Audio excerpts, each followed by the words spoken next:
राउतहटको चन्द्रपुर नगरपालिका वडा नम्बर 3 गैंडाटारलाई केरा उत्पादनको पकेट क्षेत्र भनेर चिनिँदै आइरहेको छ। यहाँका कृषकहरूले धान, मकै, गहुँ, तोरी, मसुर जस्ता अन्नबाली छाडेर केरा खेती गर्न थालेका छन्।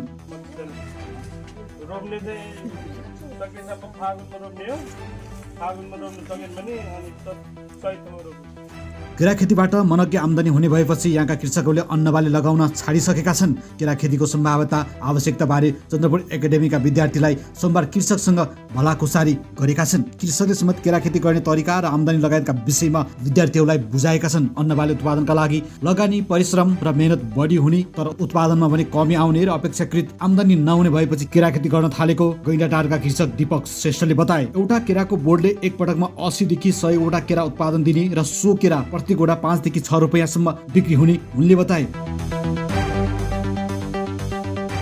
एक पटक उत्पादन नहुन्जेल मेहनत र लगानी गर्नुपर्ने र उत्पादन हुन थालेपछि आम्दानी हुने केरा खेती गर्दै आइरहेका कृषकहरूको भनाइ छ। गैंडाटार क्षेत्रमा मात्रै 35 बिघा भन्दा बढी क्षेत्रफलमा कृषकहरूले केरा खेती गरेका छन्। केरा खेतीतर्फ कृषकहरूको आकर्षण बढे पनि स्थानीय निकायबाट सहयोग नभएको कृषकहरूको गुनासो छ। गाउँका अधिकांश कृषकहरूले केरा खेती नै गरेकाले गैंडाटार केराका लागि परिचित र पकेट क्षेत्रका रूपमा पनि चिनिने गरेको चन्द्रपुर नगरपालिकाले जनाएको छ।